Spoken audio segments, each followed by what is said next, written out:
क्योंकि आरएसएस के फिलॉसफी को हम समझते हैं, पढ़ते हैं कि आरएसएस कौन सा राष्ट्र चाहता है। आरएसएस हिंदू तालिबान राष्ट्र चाहता है। मतलब कोई भी डाइसेंटिंग वॉइस जो विरोध में बोल रहा है सबको जेल में डालो। 2 सिटिंग चीफ मिनिस्टर को जेल में डाला, वांगचुक को जेल में डाला कि जो इनसे सहमति नहीं रख रहा है सबको राष्ट्रद्रोही कर दो। देश के गद्दार यही लोग थे।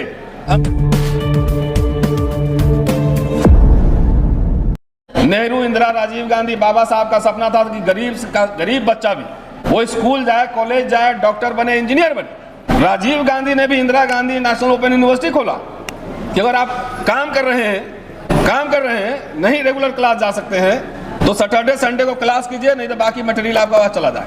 जवाहर नवोदय विद्यालय खोला और फ्री ऑफ कॉस्ट हर जाति समुदाय के लोगों के लिए रहना, खाना, पढ़ना सब फ्री, फ्री। मोदी जी ने उसमें भी फीस लगा दिया है। अब गरीब का बच्चा नहीं पढ़ सकता है वहां पे। ये मुद्दा बन रहा है। ये संसद में भी मैंने कोई डिबेट नहीं सुना इसमें। एजुकेशन पे, स्कूल पे, नवोदय विद्यालय पे फीस में जो बढ़ोतरी हो रही है, प्राइवेट स्कूल, कॉलेज, यूनिवर्सिटी के एकदम कुकुरमुत्ते की तरह उग रहे हैं, सरकारी संस्थाएं मारी जा रही हैं। तो ये सब जो हो रहा है उसमें मुझे कुछ नया नहीं दिख रहा है, क्योंकि आरएसएस के फिलॉसफी को हम समझते हैं, पढ़ते हैं कि आरएसएस कौन सा राष्ट्र चाहता है। आरएसएस हिंदू तालिबान राष्ट्र चाहता है। मतलब कोई भी डाइसेंटिंग वॉइस जो विरोध में बोल रहा है सबको जेल में डालो। 2 सिटिंग चीफ मिनिस्टर को जेल में डाला, वांगचुक को जेल में डाला कि जो इनसे सहमति नहीं रख रहा है सबको राष्ट्रद्रोही कर दो। देश के गद्दार यही लोग थे, अंग्रेजों के मुखबिरी करने वाले लोग। आपको महिला आरक्षण बिल में उलझा दिया। अरे इस देश में किसको पता नहीं है कि जाति व्यवस्था सिर्फ पुरुषों में नहीं है, ये महिलाओं में भी है। नहीं है तो कोई अध्ययन कर ले जाके विमेंस कॉलेजेस में। कितने प्रिंसिपल, सब तो हिंदू हो ना, SC, ST, OBC, तो पता कर लो कि कितने प्रिंसिपल तुम्हारे कम्युनिटी से है। वहां भी जो अपर कास्ट की महिलाएं हैं, पिछड़ों का, दलितों का दमन और शोषण वैसे ही करती हैं जैसे पुरुष करता है। किस देश और संविधान को खतरा आरएसएस से, आरएसएस की विचारधारा से, क्योंकि ये खाली लेख नहीं लिखा था। 12 दिसंबर 1949 को रामलीला ग्राउंड में बाबा साहब और नेहरू के पुतले फूके थे। बाबा साहब के खिलाफ लगातार लेख लिखा था। आरएसएस, बीजेपी के आप हमारे नेता लोग बैठे हुए हैं, एक भी अदना सा कार्यकर्ता संकट में फंसता है ना, पूरी ऑर्गेनाइजेशन, पूरी ताकत उसके साथ खड़ी रहती है। ये मैं जानता हूं। मेरा प्रोटेक्शन चाहे सूरज जी का प्रोटेक्शन नहीं, कानून के राज का प्रोटेक्शन कैसे हो, ये एजेंडा पे लेना चाहिए। आरएसएस का एक मैं कहता हूं क्लास 4 एम्प्लॉय भी दलित अफसर का बात नहीं मानता है। मैं बता रहा हूं आपको, कुछ नहीं होता उसका। महिलाएं का शोषण करती है जाकर जाति के आधार पर। मैं दिल्ली यूनिवर्सिटी में देख रहा हूं ना, तो जातियां हर जगह हैं, वहां भी है। तो जैसे EWS आया है सवर्ण गरीबों के लिए, और गरीबी की सीमा क्या है 8 लाख, और शेड्यूल कास्ट का फेलोशिप कितना है 2.5 लाख। दलित का सोचो, जबकि दलित को सबसे पहले मिलना चाहिए, सबसे दलित वही है, जाति व्यवस्था का मारा हुआ दलित। तो पोस्ट मैट्रिक फेलोशिप का कितना लिमिट है संजय जी 2.5 लाख।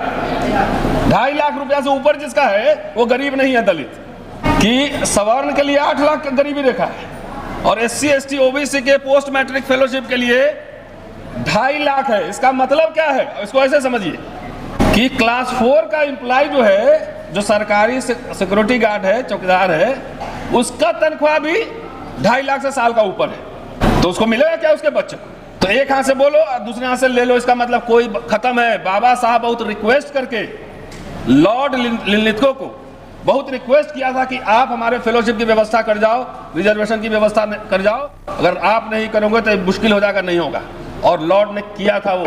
भाई मेरी दिलचस्पी आपके शिक्षा, रोजगार, व्यवसाय में, और तीनों चीज ये डिमोलिश कर रहा है। जातियां औरतों में भी है, तो जाति का रिजर्वेशन उसमें क्यों नहीं रहेगा? मैं आरक्षण का विरोधी नहीं हूं। तो EWS में जैसे लोग जा रहे हैं, वैसे इस जो आया है 1/3 उसमें भी वैसे ही लोग जाएंगे, हाई फाई लोग जाएंगे। उसमें कोई SC, ST, OBC नहीं टिकट मिलेगा।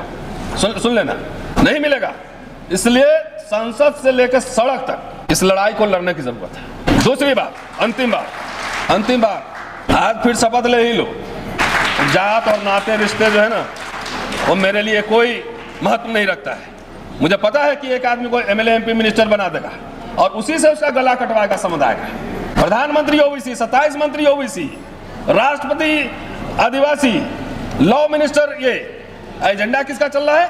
आरएसएस का एजेंडा चल रहा है। ये सब दलित पिछड़ा नेता सब हिंदू राष्ट्र की पालकी ढो रहा है। ये राजा रखेगा, अब बाकी सबको भिखारी बना कर रखेगा। इसलिए उसके हम खिलाफ हैं, उसके विचारधारा के खिलाफ हैं। अरे भाई, जब सब कुछ गिन रहे हो, पेड़ पौधा सब गिन रहे हो, किसके पास कितना स्कूटर है गिन रहे हो, कितना प्रोटीन एक आदमी को मिल रहा है ये गिन रहे हो, तो जाति है तो जाति को स्वीकार करो।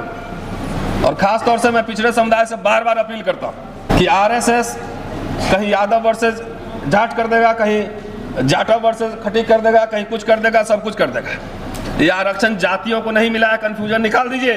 मुझे लगता है आपको सबसे पहले जो समाज का दमित तबका है, जो सबसे शोषित है, जाति व्यवस्था से प्रताड़ित है, उसकी लड़ाई आपको पहले लड़ना चाहिए। उसको छोड़ देते हैं, खाली पिछड़ा वर्ग डाल देते हैं। जिस दिन यादव जी लाठी लेकर खड़ा हो जाएंगे कि एक दलित को मार के दिखा जरा, उस दिन समाज का जो ना स्वरूप बदलने लगेगा। पता लगता है कई जगह वायलेंस में पिछड़े वर्ग के लोग ही शामिल हैं। तो एक घटना होगी, 4 घटना होगी, लेकिन वो आरएसएस प्रचारित करेगा कि देखिए पिछड़ा वर्ग ने दलित को मारा, और अपने खुलेआम सर पे पेशाब कर रहा है, खुलेआम घोड़ी पे नहीं चढ़ने दे रहा है, बारात नहीं निकालने दे रहा है। उसमें भागवत का स्टेटमेंट नहीं आता है, उसमें शंकराचार्य का स्टेटमेंट नहीं आता है। तो इसलिए पिछड़े वर्ग के लोगों से मैं बार बार कह रहा हूं, चेतावनी भी दे रहा हूं। बाबा साहब ने कहा संविधान सभा में कि बगैर सोशल डेमोक्रेसी के पॉलिटिकल डेमोक्रेसी सर्वाइव नहीं करेगा। तो जात जात नहीं, जमात बनाइए, मिलिए, एक दूसरे के साथ खाना खाइए, उसका प्रोटेक्शन कीजिए, साथ में चाय पीजिए। खंड खंड में खुद ही बटे रहेंगे तो आरएसएस के लिए सबसे इजी काम है। उनके पास पैसा देने के लिए अडानी है, पैसे की कमी नहीं है, मीडिया सारा उनका है, सारा कुछ उनका है। हमारे पास एक ही ताकत है, वो है जनशक्ति। जनशक्ति 49% डिसएग्रीमेंट हमारा होगा। 51% पे सहमति मिलेगी तो 51% पे काम करो ना। लेकिन हम लोग क्या करते हैं, 98% सहमति है और 2% सहमति नहीं तो उसमें झगड़ा करने लगते हैं। चले हैं बहुजन ये बनाने, नो, ये समाज की बीमारी है। 51% पे भी सहमति है तो हम लोग मिलके साथ काम करेंगे, यही